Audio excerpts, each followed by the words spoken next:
Hello mga ka-senior, summer pa rin at tayo ay sasama sa biyaheng south ng MPTC, Operator of Cavitex and Calax. Pupunta tayo sa Casube or Calatagan South Beach. Sa Calatagan, siyempre, titingnan natin ang mga facilities ng Casube, anong mga pwedeng gawin, anong pwedeng pasyalan, at enjoy natin ang late summer sa Casube. Plus, mamamasyal tayo sa Calatagan, papasyal tayo sa Calatagan Lighthouse, at mag-island hopping tayo. So tara na, punta na tayo sa Casube, sa biyaheng south ng MPTC. Let's go!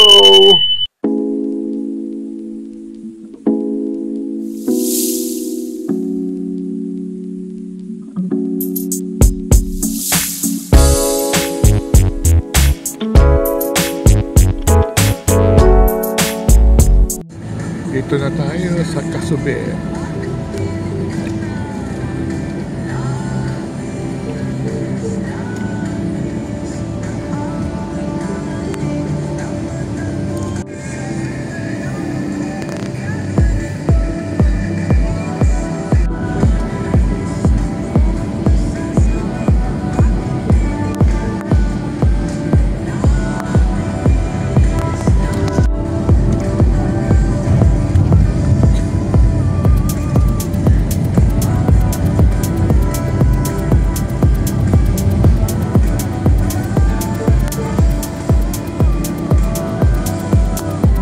Dito na tayo sa Apollo. Nasaan siya?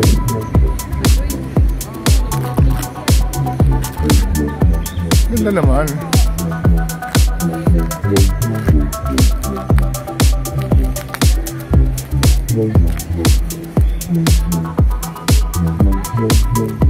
Ganda, cute.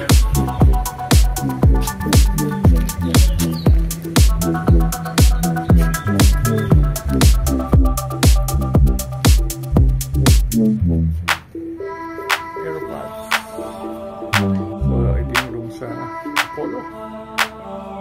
Ang ganda.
Naman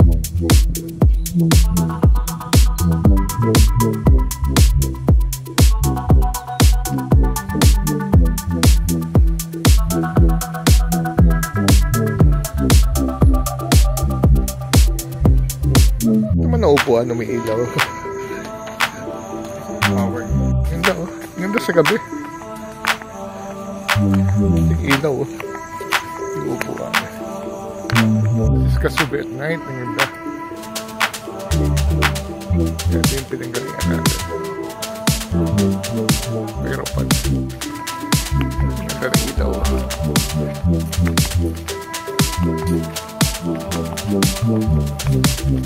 So, we'll be having dinner sa Kasubi dito sa Sunstone. Malapit ito sa tabing dagat.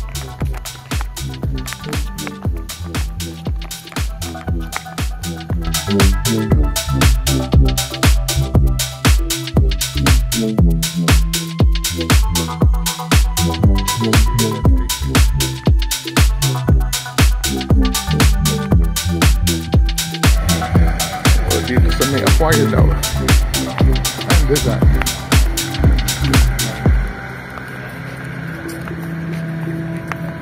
So, pasok na tayo. Ito na yung dasan. Dasans. Evening!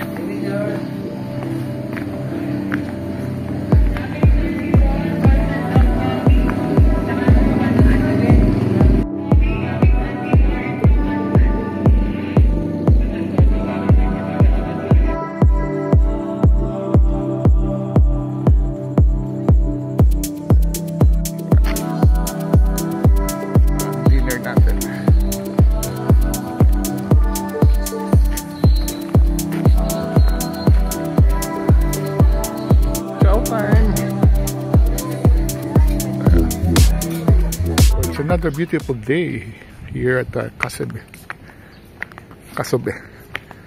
So, lakad-lakad tayo, ikot tayo. These are the cocoons. Tingnan mo natin cocoons din. Cocoons. Kapit naman. So, tayo siguro mag-stage, ano?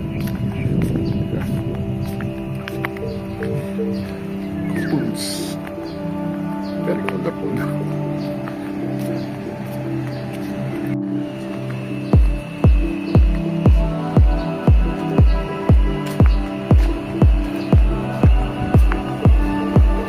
So, niriting late lagay mga puno. Kita man.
Ganda ng layout nito.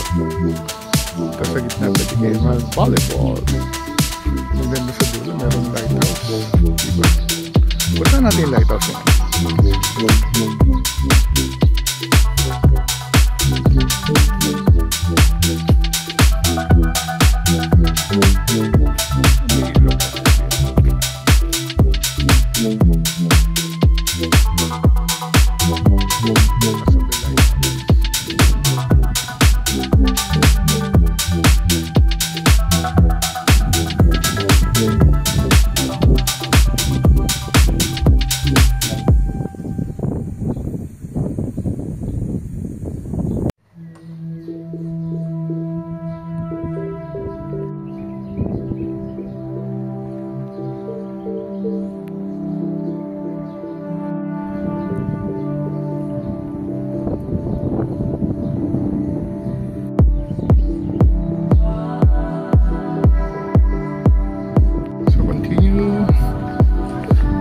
cottages. Then ito yung sa may lighthouse. Tabing dagat na tayo, tabi ng beach. Yan o, kita na natin yung dagat. So maligo sa dagat.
Breakfast na tayo.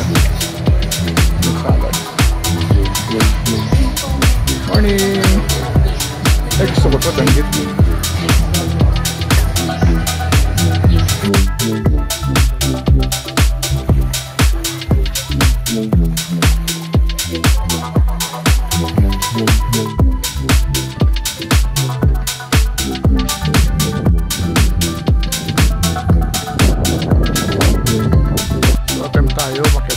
Bumuka siya. Let's see. Dapat may pintuyan dito.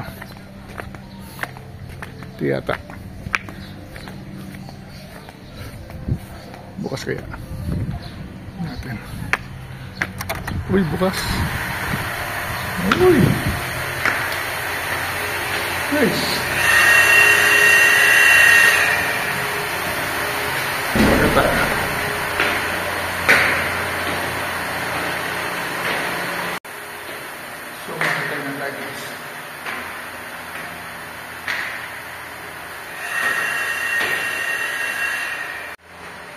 Taas ha.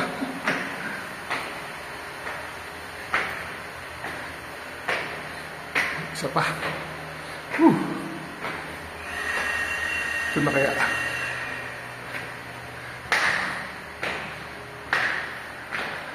Ayun ba ito? Nice! Pagod tayo dun. Wow! Ito unang ano sa inyo. Yung view ng Calatagan. Nice! Ito yung beach sa Calatagan. South Beach talaga siya. Then, around the facilities ng Kasube. Laki pala ng facilities nila. Doon tayo nakatira sa Apollo.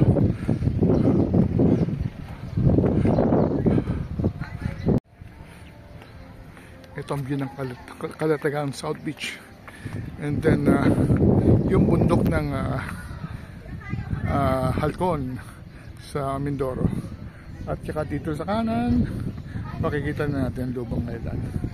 Meron sakay dyan sa likod ng stilts sa may palengke papuntang Lubang Island. Yung nasa pa rightmost portion is Cabra Island. Nice view from here. So finally nandito tayo sa may taas ng lighthouse. Ayan yung lighthouse sa taas natin. Naakyat na tayo. I love yung sinasabi nilang tagline dito sa Kasube, disconnect to reconnect. So this time disconnected tayo sa mga pressures ng syudad, and now we are reconnecting with nature. Lalo na yung ganito kagandang dagat. Lagi napaka-peaceful ng dagat dito sa Calatagan Peninsula at napakapayapa. So I'm very happy na sinama tayo dito ng MPTC sa Biyaheng South, and I'm glad to rediscover places like Calatagan na talagang namang isa sa mga pinaka-paborito natin lugar. Gusto nating mag-disconnect sa magulong buhay sa syudad. So, yun. Siyempre, paborito ko lagi pupunta sa lighthouse dahil ang lighthouse is parang tinatanaw at nagiging guide ng mga mangingisda at saka mga sea travelers para mapunta sa tamang destinasyon. So, mamaya pupuntahan natin talaga ang tunay na lighthouse na punta Santiago dito sa Atapuerca. In the meantime, enjoy muna natin ang napakagandang view ng dagat dito sa Calatagan. Wow, panalo talaga. Calatagan, South Beach. Photo ng ating mobility partner at ang ating official logo, Biyaheng South Summer Tour.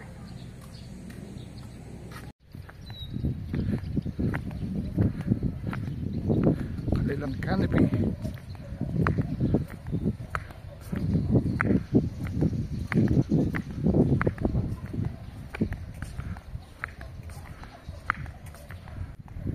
Pabalik na tayo sa Apollo.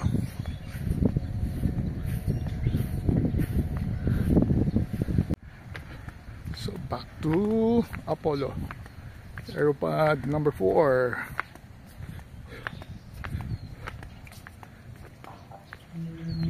Next destination natin is island hopping. Sakay tayo sa balsa siguro, yung malaking balsa, party balsa. And then we're going to explore the waters of surrounding Calatagan. Tayo dyan, yun na yung bangka natin. Ito na yung mga kasama natin.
Sa snorkeling area, tinuturo ni Kuya kung saan tayo mag-snorkel. Yan, may nakanaon naman sa atin.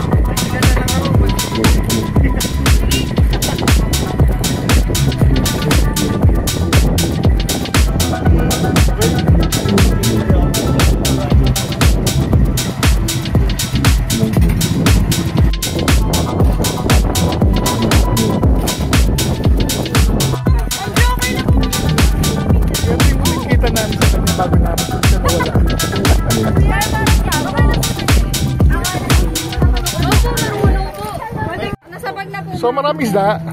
Marami isda? Yes po. Colorful? May corals? May mga coral?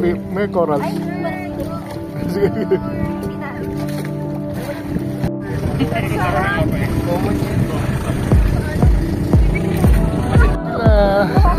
Nag-enjoy. Marami daw fish.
Strait of Marianas.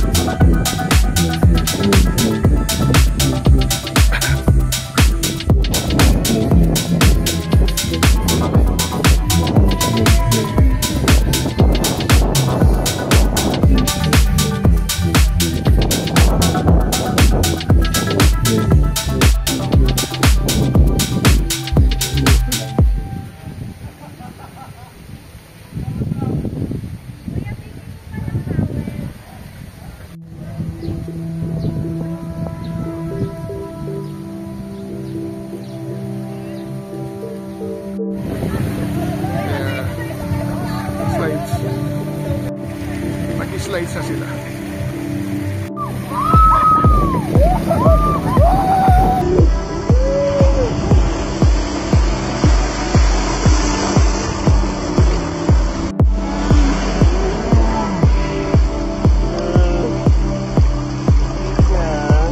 So, okay, tagal.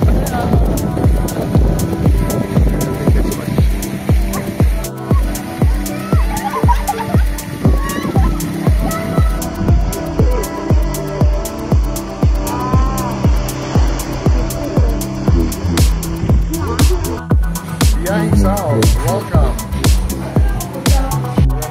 Airport, huh? The sun. Nice.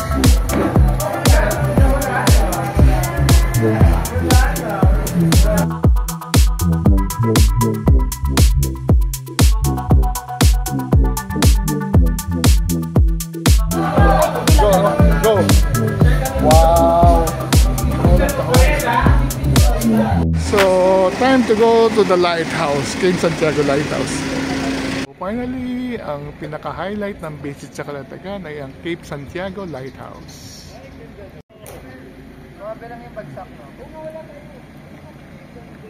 Yung mga lumang puno. At least, diba? At least, diba? Bumalik ang dating sigla.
Talagang napakaganda ng Cape Santiago.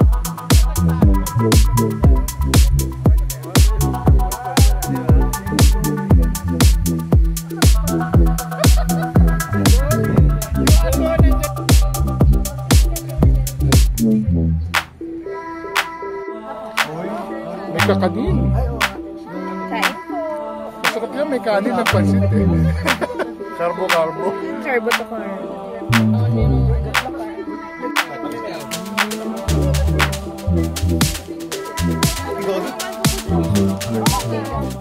So, welcome po sa, mabuhay po, welcome po sa Lighthouse. So, ngayong araw po, ako po ang magiging tour guide niya sa history po ng ating Lighthouse. So, simulan po natin dito sa left side. Ito po ay kitchen dati. So, yan po, makikita nyo man po, may nakasulat po po kitchen. So, kaya po tayo may kitchen kasi po ay may mga tumira po dito mga lighthouse dito before. So, ito po yung nagsilbing kitchen nila. Dito naman po sa right side, ang powerhouse. So, yung generator po na ginagamit sa pagpapailaw ng lighthouse, hindi po yung gagamit sa powerhouse. Saka yun po, hindi na po siya gumagana kasi po ang ating pong lighthouse ay solar powered na po. So, automatic na po siyang nabubuhay. Brother, bakit kailangan ng cistern? So yan po ay yung tubig po na napupunta dyan ay yung nanggagaling po po. Iniipon po nila, may mga natubo po dyan na nakalimutan.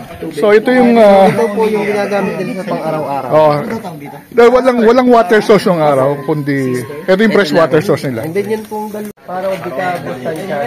So, ito po ay napropose tayo ng year 1987 po. Sa pangunguna pa po ng mga Spanish engineer na si Martin Prestige. So, konti lang yan. Ayun, tama ng bala during World War II. This one. Meron pa sa kabila. Po tayo. So, explain niya kung anong mga kwarto yan. Garrison na po, hindi daming nangyari dito sa ito po ng mga housekeeper. So, ito po ang main keeper.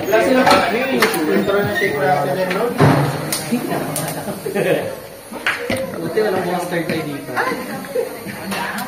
Yeah. Kung mapapalala po, meron na po yung bago sa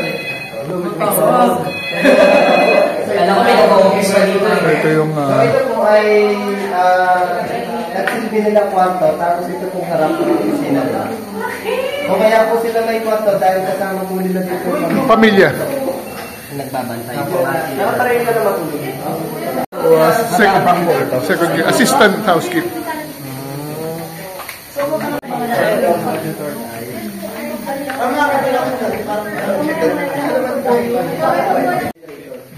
So ito po ay masamang dito. Ito po siya ng ang tayo po, abutin ay up to 25 nautical mile. Ano yung layo ng katumbas? Yan po. So yung mga nagpaparesan po ng babae dito po sa sila. So ito naman po ang public na lighthouse. 65 steps? Apo. Anong height niya? Ang height niya po ay 51 feet at ang elevated po ay 41. So yan po ang ating lighthouse na ginagamit po para po mag-guide ng mga bucket po. Marinero. Navigation. Mamaya po pa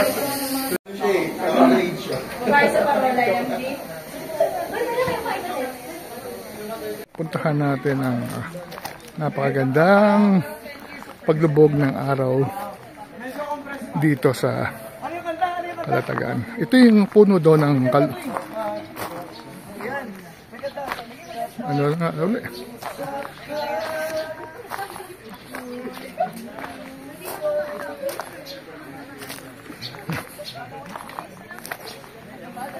Slowly.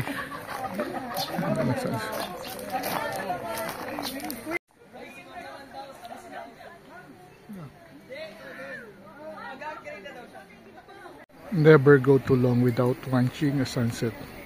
Sunsets are proof that endings can often be beautiful too.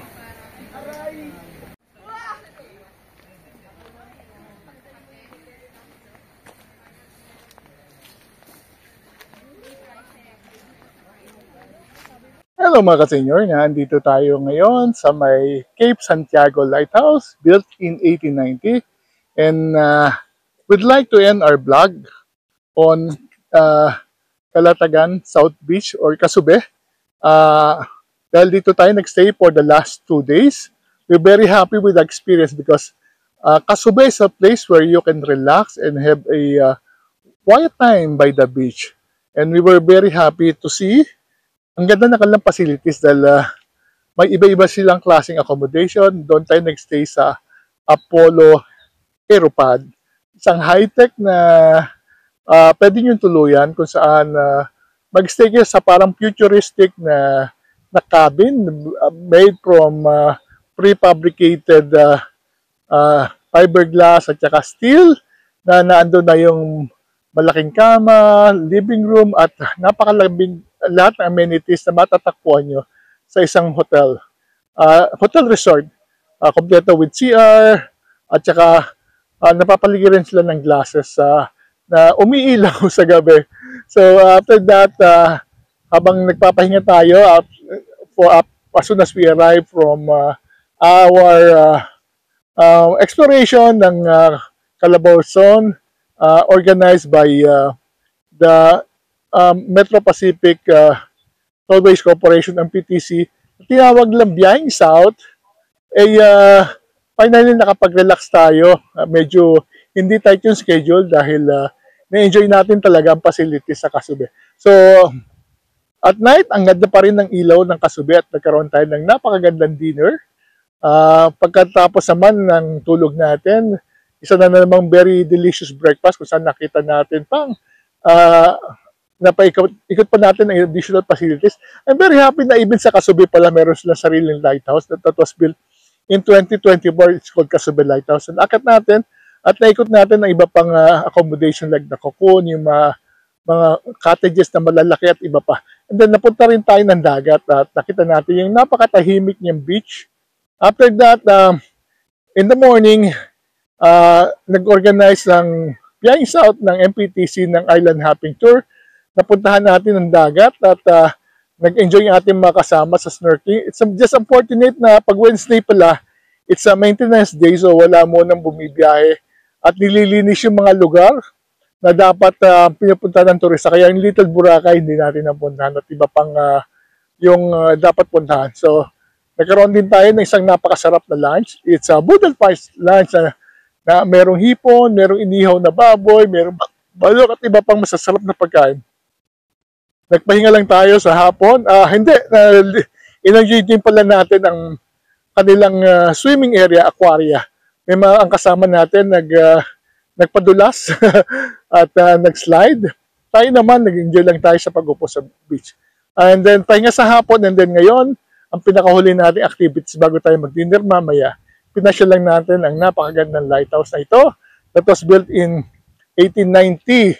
So, it's about 135 years at nandito pa siya, standing at ginaguide ng mga navigators around dito sa may Calatagan Peninsula.